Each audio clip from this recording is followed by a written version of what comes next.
so much for doing this, man. I've been a fan of yours for a really long time. I mean, I've listened to these two creatures for really a lot, so. Yeah, creatures, that's a good word. Yeah, Untold Stories, and really imagine that, like bought them, but shit, it's 15 years ago or 13 years ago, and then yeah, really like this stuff. So thank really, you. really amazing. What modern jazz guitar for me should sound like. I mean, more people should find about you. That's why I'm also really want to do this with you. At least someone, Thank you. Yeah. But Do you have first, the new one? sorry. Do you have the Sky Above Her? Yeah, I just listened to it on Deezer, and it's hard to get CDs nowadays. I mean, is it available on CD? Actually, also like physical form, or It is, right? Yeah, it is, yeah. But I can send you the audio files. Yeah, I mean, I listened to it on Deezer, which is okay. The sound quality is actually quite good, so it's quite cool. Yeah, and I really like it. Thank you. Yeah, and I also want to start with this little talk of ours with this new one. And like I said, I've been listening to your music for such a long time, and one of the first things I noticed was like you went to a quintet, and I was like, damn. Yeah. What brought you to do that, actually? I mean, how come the decision? Yeah, the writing kept getting more and more layered. Almost too much for quintet, even. It's sort of, I had to, make some choices there. I didn't really want to go bigger, but everything has been sort of coming out as, contrapuntal and a lot of rhythmic layers.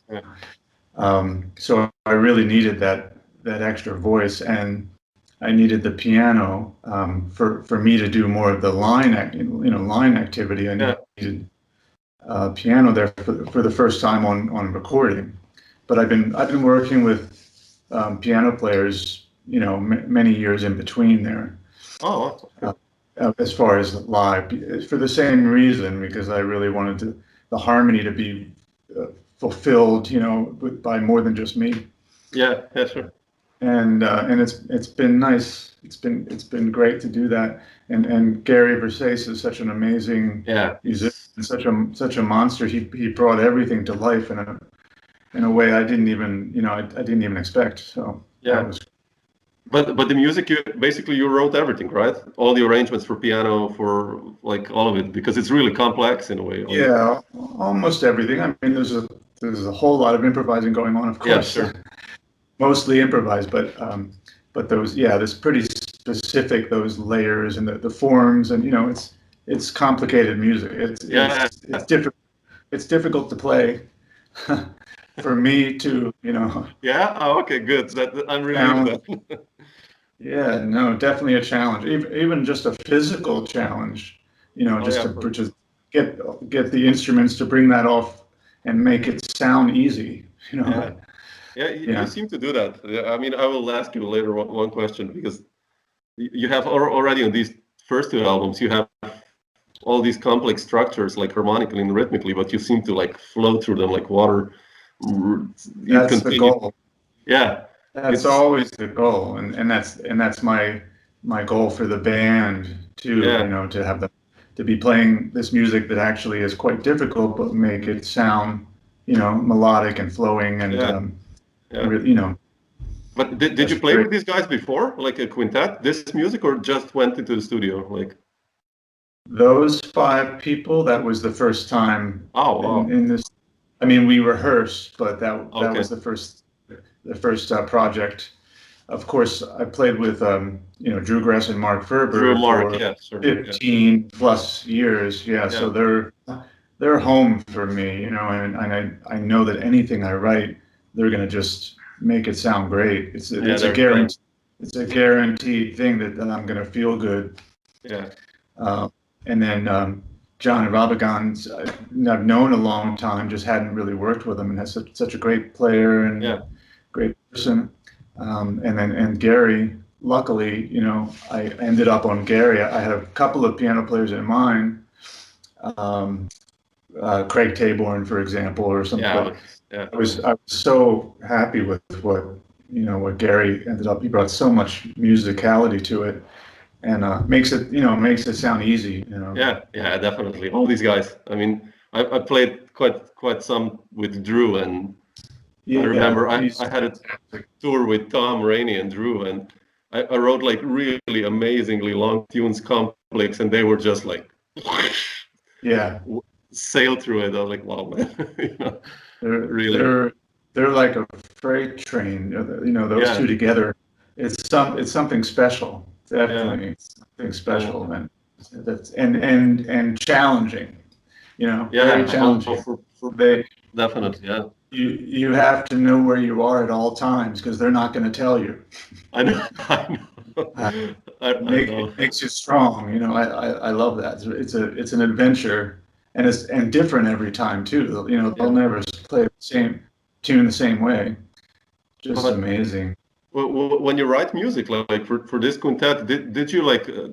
I mean, when I write music, I usually try to write music, or I do write music for people that I know are in the band. So, did you consciously write this quintet tunes, keeping in mind that you have Gary Versace on piano, or were just like you knew that it's going to Um, be a piano, let's say? yeah, I wasn't sure what it would be. I just write. I'm writing now. I've been writing through the whole pandemic Yeah. time, and it's not for any specific band or Okay. people.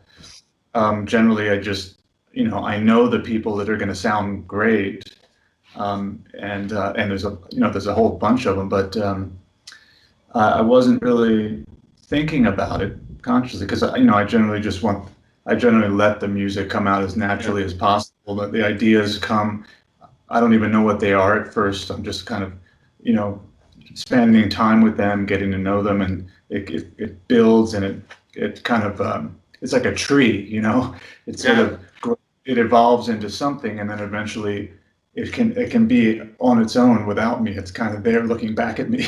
Yeah. Yeah. And Totally. then I know it's good, it's ready. It's what it is, has its own character. Yeah. And then I hope to play it with as many people or as many Yeah. kind of groups as possible.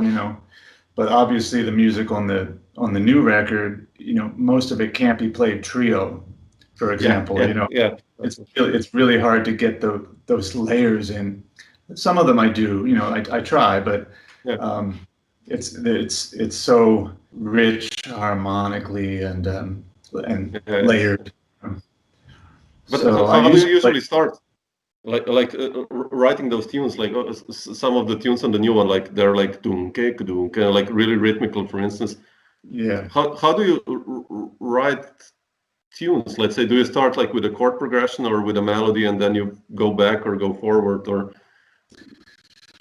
I'm really Uh, curious in your creative mind when writing, because I write as well, so I really want to see how you approach these things. Yeah, it's changed over the years. I mean, I think earlier I was writing kind of everything at once. It would kind of come together as a form, and then it started to become more like a lot of ideas that can be developed into a lot more. And that kind of happens every day. It's just that most of them I don't have time to bring them out. Yeah, I mean, it just happened today. I was trying to practice, and then I ended up spending like 40 minutes on something that looks like it'll be a new composition. I love that. Yeah, But I spent 40 minutes on like, 4 bars. yeah, So um, so a lot of I'd say in this record in the past 10 years, it's often like some kind of concept, some kind of something rhythmic, often bass lines, yeah, something I want to play with, and a lot of times rhythmic ideas, and then the harmonic ideas kind of come yeah, together, or I usually expand on that, but it's usually something, a seed of an idea that's like rhythmic and formal, and I'll record it. I make lots of audio files because I could never remember all yeah. this stuff. I don't. But you write on guitar, basically, right? You come from guitar, or Well, what was the like, question? I mean, the music you write on guitar, right? Oh, yes, yeah, Yeah, yeah, okay. right. But then you So use programs like Sibelius and stuff, or Finale, or Well, to write it out, but Yeah. I usually try I play all the parts myself, like use a loop pedal or use Oh, some wow. Oh, really? Oh, wow. or my phone or something. I Oh, usually that's try to cool. that's what when I'm as I'm writing, I'm usually doing those kind of things. So I have different stages recorded, and sometimes it goes into a different place, and then you go back to the original, and it's quite Oh, different. So I usually try to play everything except maybe not a piano voicing, piano. but Yeah. um, Oh, that's cool. yeah. So it's always these ideas that just kind of keep coming, and then some of them just get lost or forgotten, and some of them, I spend the time to bring them out, Yeah.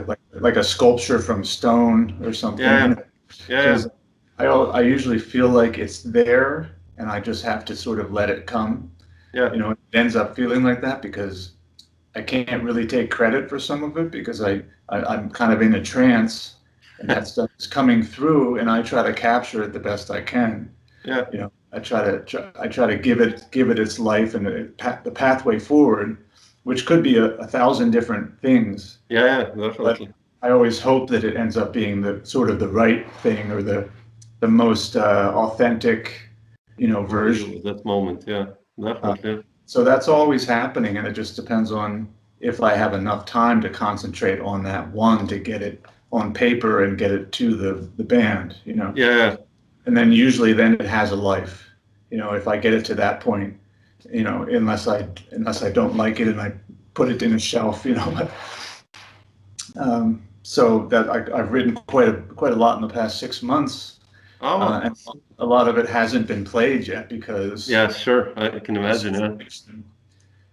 And it really needs to be played to be worked out and felt because I can do anything here in this room, but you get a band together and all the parts have to make Yeah. sense, Definitely. and there's so many different ways to interpret it. Like we said, like if I take it to Drew and Tom Rainey, Yeah. that's a whole nother thing than if I take it to Mark Ferber and Ben Street or Yeah. For something. instance. Yeah. You Yeah. know, Yeah. yeah, I It's like that. no. It's amazing. I mean, it's especially since your music is like so rhythmical in a way. Like I think immediately when you change a drummer, it Yeah, creates a for completely me, different. drummers are everything. My life is about drummers. Yeah, That's I mean, what I wanted to ask you. Yeah, because I yeah, saw like already on the records that I heard you or when I saw where you played, like you played, like with Mark Ferber or Tom Rainey, Marcus Gilmore, I don't know, Ted Poor, and all these amazing guys. And uh, yeah. what is it about you and drums that makes the drums so important? I mean, many guitarists. I talked with Therese Abassi like 3 weeks ago, and Yeah, for him, it's also he was like, "Yeah, drums, man. yeah, yeah, That's the thing." yeah. I don't. I mean, the rhythm is kind of the center of my universe. So, and the communication with the drums is really important for me. And there's so many differences between players. The same composition is just going to sound very different. So for a while I was working with Jeff Ballard, for example, Oh who yeah, wow. brought a different thing to it, which was beautiful but different. And then Tom and Tyshawn Sorey and Yeah, and Tyson. Yeah, Nasheed Waits.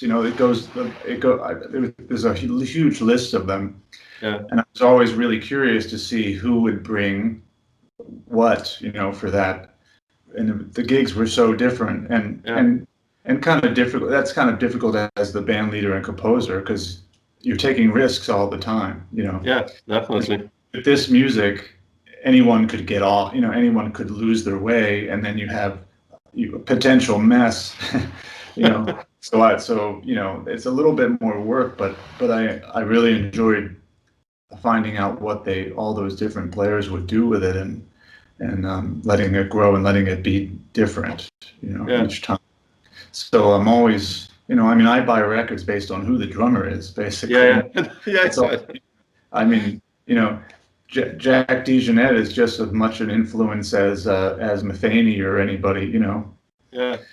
So And that's but you mentioned influence now. I mean, good starting point for me to ask you this. Like, who do you remember? Like, who you mentioned Martini also? I know like Pat Metheny was for me when I was 17 or something. No, 15.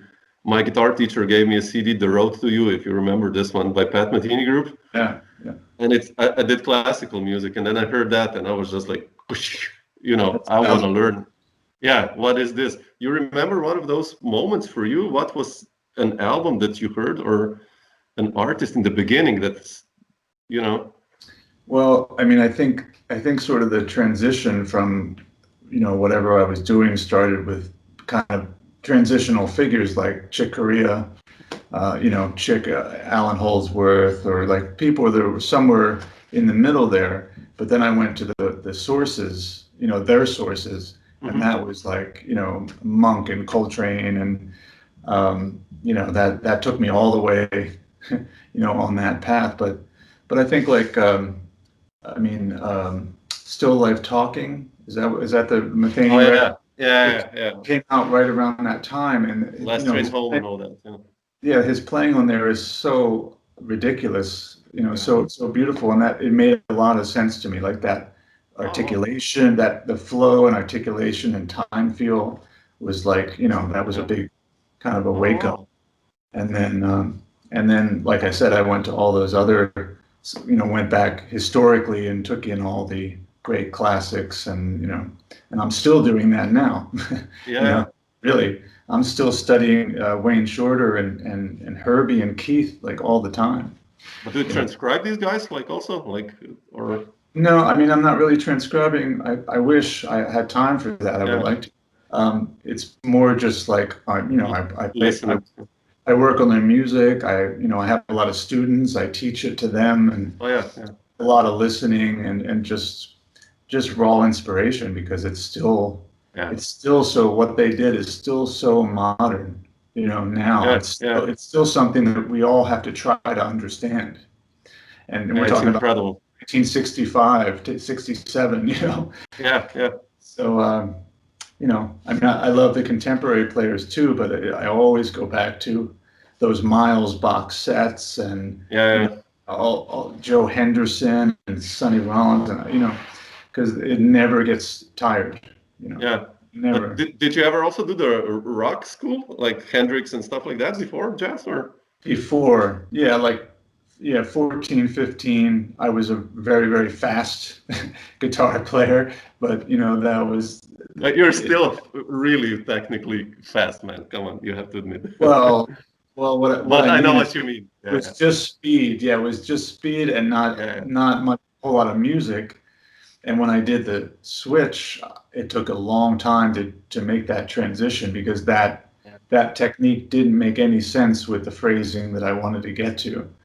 yeah. So it was a few years that it took to really get over there, and then kept working on it for a long time. And all the rhythmic stuff, I'm still working on, Yeah. and I'm teaching it a lot. So I mean, it's a big part of my life because I'm teaching it so much too. That's quite good.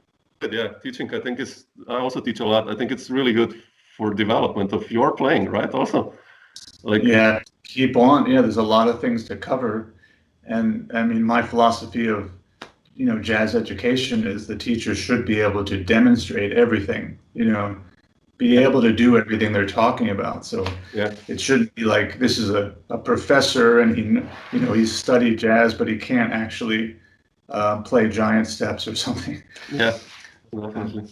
So, and with my stuff, some people come to me to actually learn my music. Oh, So then wow. I'm, I have to be prepared to actually be articulate and explain those things, even though a lot of them came to me sort of naturally, but I have to Hmm. break them down and figure out how to teach them. That's a whole different process. Definitely, yeah. So, But you like teaching, or?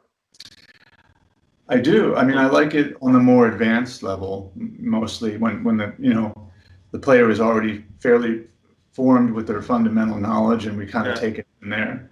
Because I love introducing them to these kind of modern concepts and new concepts. Yeah. players, and I really like that. And just teaching about what a life in music is too, just like sort of the psychology and philosophy of devoting your time to an art form. It's a completely different. It's such a different life. Our motivations are the opposite of what everyone else's are. True. And it's pretty amazing. It's pretty amazing that we can do that with no paycheck at the end, or this other kind of reward system that's the usual. Yeah. But so I do like, on the more advanced level, I really enjoy it when we can get into, like I said, when we can get into Wayne Shorter and even Steve Coleman, and I love all that. Yeah. But who were, I read somewhere that your teacher was John Abercrombie, speaking of teachers. A little bit. I mean, I knew him and I took a few lessons, but I think, he was really a teacher to me in the sense of seeing him perform and hearing his records had a big impact, Yeah. And then the lessons were more like we would just play together, and I would sort of absorb something, but it wasn't really that he didn't really have a teaching method, Yeah. But he was the method, he embodies that music that's his own. He was amazing. Yeah. He's, for me, top it's three. Such a strong voice. Yeah. Yeah. So I studied with him, and then Jack Wilkins at Manhattan School. Oh yeah. And then I just kept going, and now I'm writing a book on advanced rhythmic concepts based on kind of coming out of my work. A lot of those kind of ideas and how to make them feel more natural, and layering and all kinds of stuff. So I'm working on that. Hopefully, I hope to be done like within a month or two. It's been in the works for about 2 years, and Mel Bay is going to put it out. So I just have to get it done. Super. Yeah. You have to check this out. But you moved to New York in the end of '80s, right? Like this kind of Manhattan thingy. 88, and I was there 25 years. So how did you see the scene develop? Yeah, well, that was the university. I mean, that's the education, just being there where there's so much activity, and every night you can hear the best players in the world, every night in multiple locations. And then you can play with them. So that was those were the steps, that just being right next to it, and the energy level is so high, and the expectations are so high. So I could write anything, and then I can expect all these players to be able to deal with it. Whereas, if you go somewhere outside of New York, you hopefully find a few people that can actually make that kind of music and understand it. And sometimes not any, But Sure. So as you must know, I lived in Istanbul for a few years. Yeah, I saw that. I wanted to ask you that. How did that happen? I mean, my wife is Turkish. Oh, wow, okay. And just, my daughter was about 4 or 5, and we just decided to spend a little time over there with that side of the family. And so I taught at a university, and I had a lot of private students on every year. Yeah, a lot. I was a big fish in a small pond. Honestly, I was the only one with 25 years New York experience. So a lot of people came to me, and I had, on every instrument, did just a lot of teaching of improvisation, and and it was nice, very, very different, extremely different, culture, and And jazz was definitely probably specifically, right? Yeah, it's a very small world, the jazz world there. But how do you see? I wanted to ask you that, like, since you spend so much time, let's say, in New York and now Philadelphia, how do you see the scene develop? Like, let's say, when you started out in the early '90s, let's say, and now, was it easier then or heavier? I mean, when I speak to people who did that, like, some say it was in a way easier in the '90s, early '90s, because of this hanging out in a way more. I don't know how you see that, like. Yeah, well, maybe life wasn't quite as complicated and as expensive too. I mean, when you're talking about New York City, there's always like, how do you survive? that's a big problem. Yeah, yeah, So as an artist, you want to stay to your vision, but you have to survive and pay yeah.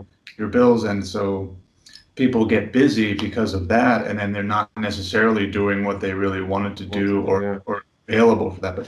But yeah, back then I think there was a lot of doing sessions, a lot of playing together, and a lot of going downtown to hear all those great people, and People. so a lot of my playing and writing developed a lot out of that too, because I was able to, like several times a week, I was able to get together with good players and try things. Yeah, It's like specifically working to improve all together, and writing and workshopping.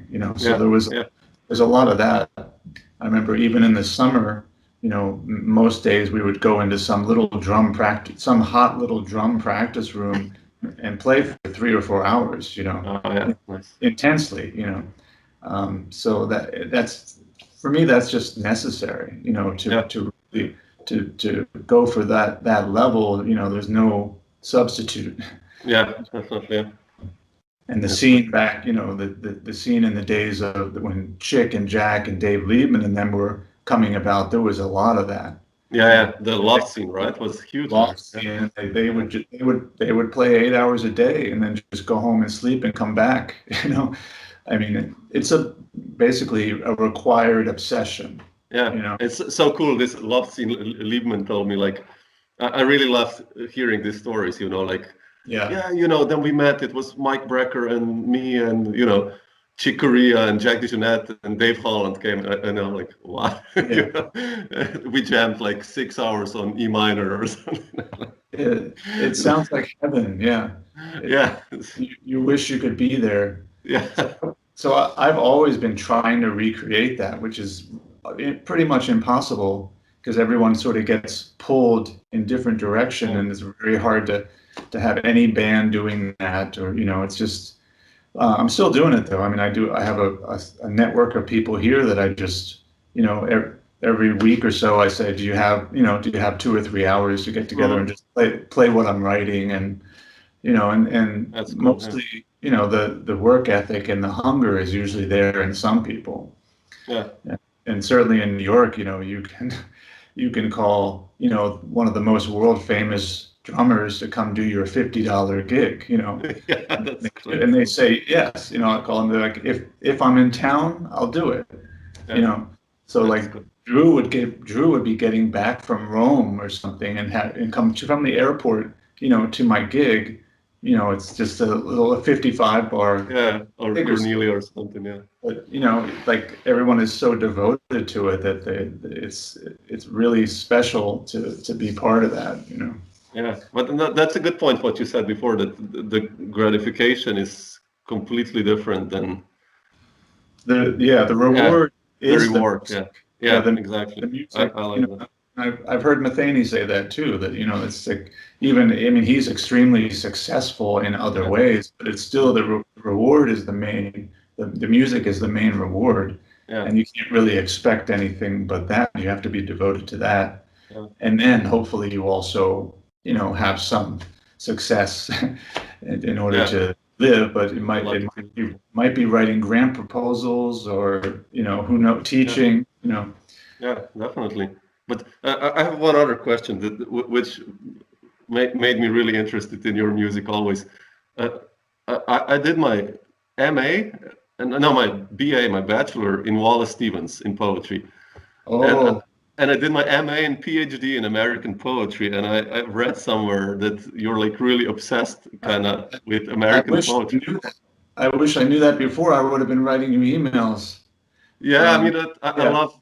I've translated lots of American poets into Slovenian also, and I all did this work. And I really wanted to ask you, how did you stumble into that? Like, Wow. because I feel somehow connected with you in this way, because as a guitarist, you're like the only guitarist I know who's like into Wallace Stevens and into American poets and a jazz guitar player. So Yeah, that's fantastic that you did that. Yeah, Wallace Stevens. I mean, just when you say the name Wallace Stevens, that just takes me to a different place. It's like Coltrane or yeah, Bach Yeah. Charlie Parker, Wayne Shorter, Wallace Stevens. He's a god for me, Yeah. really. Yeah. Like this is Wallace Stevens's world, and I just live in it. It's really. I just read. I mean, I have him sitting right on my desk. Collected poems right next to the computer. I look at it every day. Like But a Bible. how did you come into poetry? I mean, how did this happen, Stevens and American poetry, let's say? Um, well, somehow I was just naturally extremely interested in all the arts. Hmm.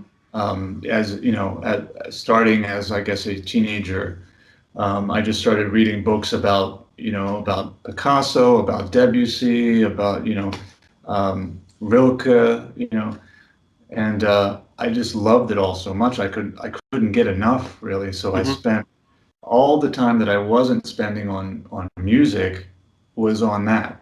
I mean, Oh, that was my whole existence for many years is practice all day, reading Russian novels oh, and wow.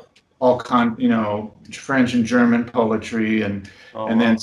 and then seeing Bergman and Kurosawa and Tarkovsky films, and Wow. I couldn't get enough of any of it, and that's still that's still essentially my life now is just all those things, just um, appreciating them so much and loving them and the way that they can kind of intermingle. I mean, Definitely. if I could, I would teach all of those together, you know.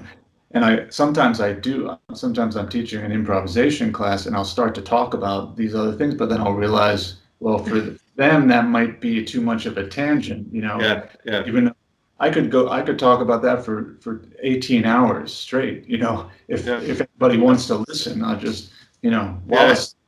Wallace Stevens, I could spend the whole week on, or years. So I'm weird that way in that I really loved all those art forms equally, but music was the one that I was actually doing and needed. And music requires so much time, as you Yeah. know. So I couldn't. Especially at your level, I mean, Yeah, that you do, definitely. there's no day that I couldn't practice. Or it's all you always have to be working on it so much. So there was a lot of time, but all the other time was spent on those. I saw 4 films a week, and went through books like crazy. You could Mhm. see Yeah, that's uh, quite cool. Yeah. a lot of literature. I'm Uh, also a bookie. Yeah. yeah, like the Museum of Modern Art is like a home to me.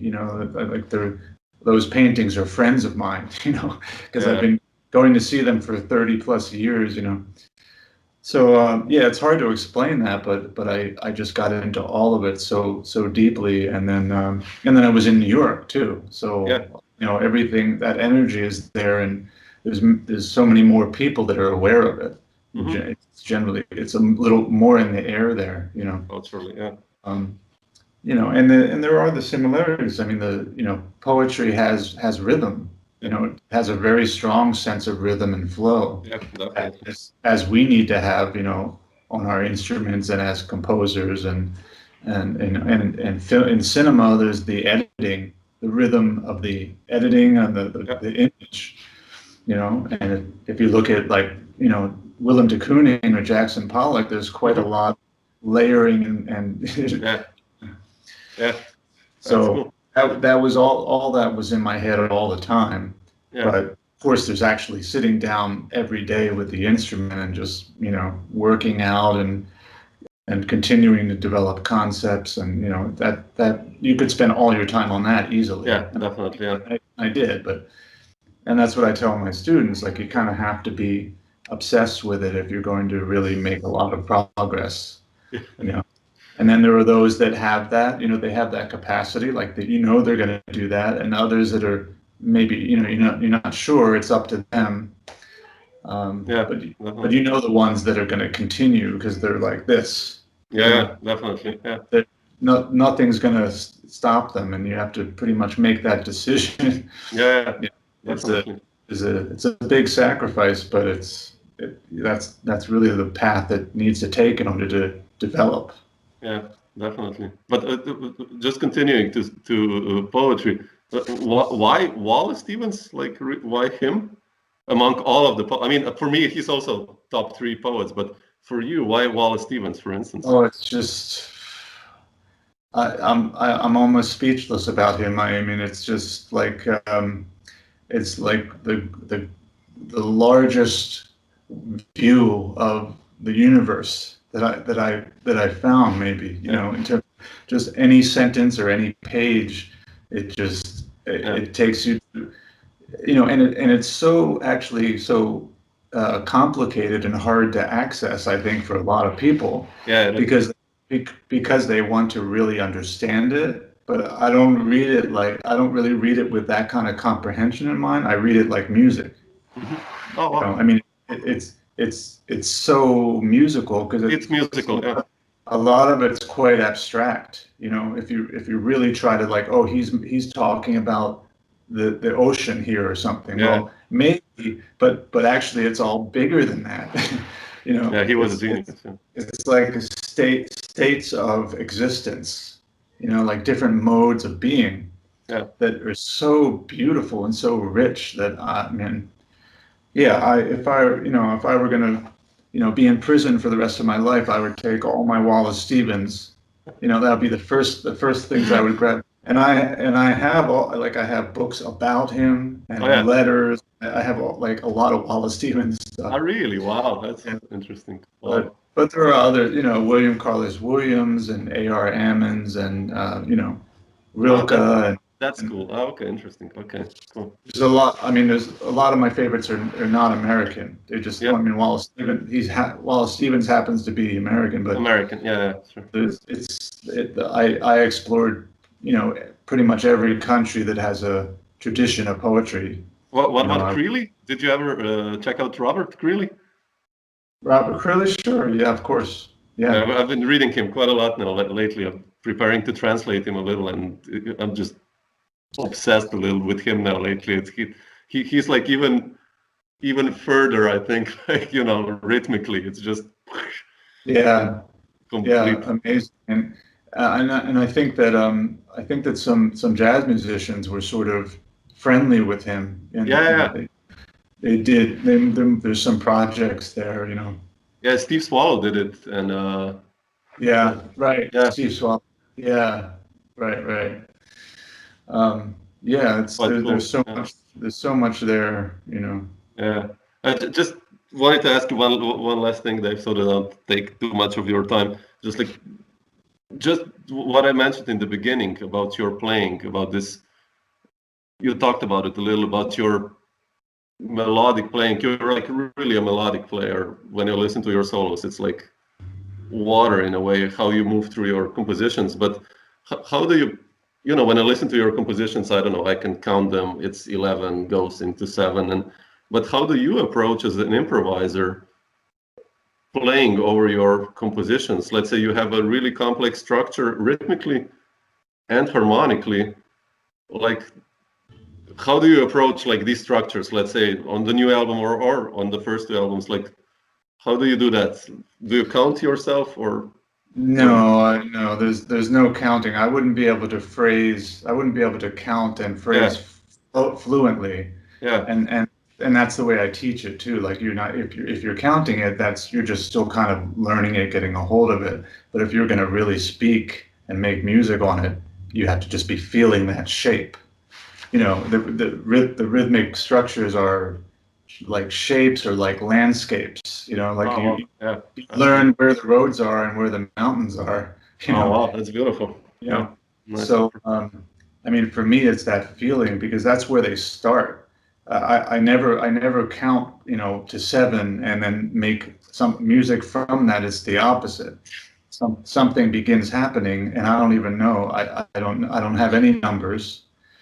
And until I go to, maybe not until I go to write it down, do I really think like, what is this? And so that's why so many of the pieces are in, like, you know, they're in 9 or they're shifting. You know, some of them go through 5s and 4s and 3s in a way that it seems quite complex, but that's the way I felt it. That's the way it kind of came out. And then I have to learn how to play it.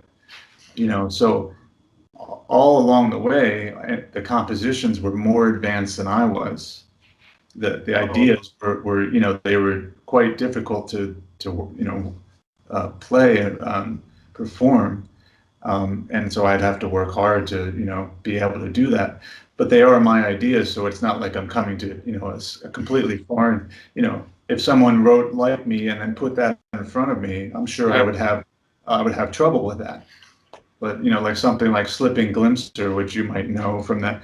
I mean, that's a very difficult moving structure that everybody has trouble the first with. one, Yeah. I mean, it seems very difficult, but what you have to do is go through it enough times that you're actually feeling the shape. And then harmonically, there's always harmonic challenges which you can sit and try to work through. I mean, all the stuff I'm writing, the pieces that I've written recently are all quite difficult for me. They're challenging. Some physically, and some harmonically, rhythmically too. Because again, I'm still exploring these kind of shifting meters. Yes. Well, and a lot of the things are coming out there with different groups of fives and fours and threes, and so I have to play on that quite a bit. So I like the loop pedal is a great tool because I'll put in whatever that section is and play on it 800 times. Okay, cool. Yeah. And then that a lot of times that's where maybe another layer comes from, or the melody, or but I definitely don't just write it and then go to the gig and play it. It's not that kind of music, Yeah, that's what I wanted to know. Yeah. I mean, I always send the music out, even before just sessions that are not rehearsals. We're just going to play. I send them the music, a week before or something, because it's not sight reading material, Definitely. Although amazingly enough, some of those players I work with in New York, they can sight read that, Yeah, I can imagine. Yeah. I can imagine. Just before the pandemic came, I went up and did a few sessions just playing my new music, and there are names that you would probably know, but I was still really surprised that they just sight read that they just sight read that, and with adventure to it. Like not like this is just on the page, because there's so much that's not on the page. Most of it's not on the page, especially when you talk about a drummer. How are they going to interpret that on the drum set? There's nothing. There's nothing in the written music about that. It's quite so cool, yeah. they're so good because they're doing it all the time. Their life is inside this kind of music, so they're so much quicker. Whereas somebody else might be a very advanced musician, but they would really need to spend time on that to make sense of it. Yeah. I love that with players like that.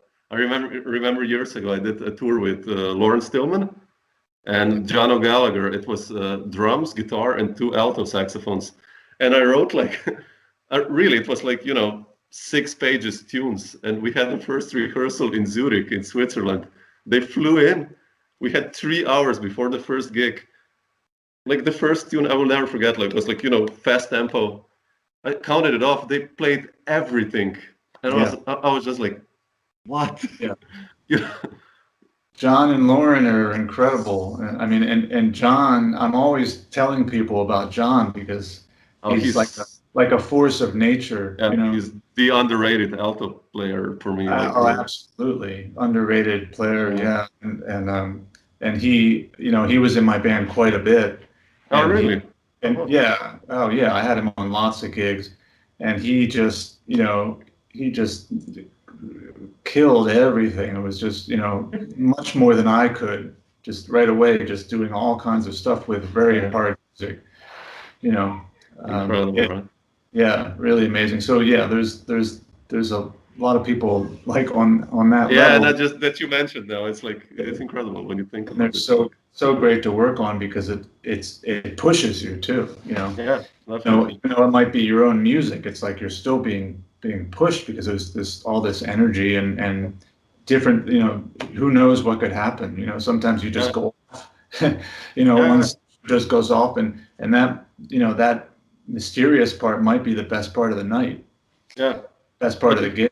Do you allow yourself like on live gigs, or I mean maybe on CDs albums there is not so much, but that you go also like into more free sections, like well, I mean live that can happen because it's okay. Like I mean I'm okay with that. There's a lot of players that maybe would get upset but when you're talking about players like that, on that level, that going somewhere else could be really fantastic. Let it go, So I mean, I'm kind of strange in between. Like I write all this very specific, difficult stuff, but then I also am always looking for the things I don't know or the mysterious stuff.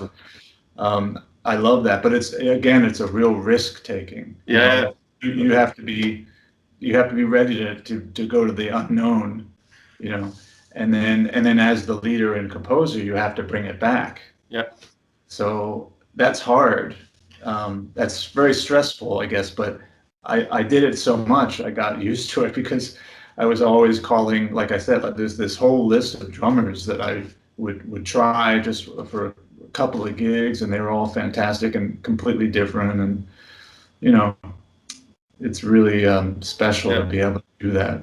Yeah, that's cool. I hope you'll come up again with new stuff as soon as possible, man. I'm so much looking forward to hearing. Yeah, it's a lot of new music. I just have to figure out how to get it recorded as soon as possible. Yeah, it's always that band. Yeah, when I have a new album out, I'm always like, because it's so much fun always, and I wish it was more, man. Me too. Yeah.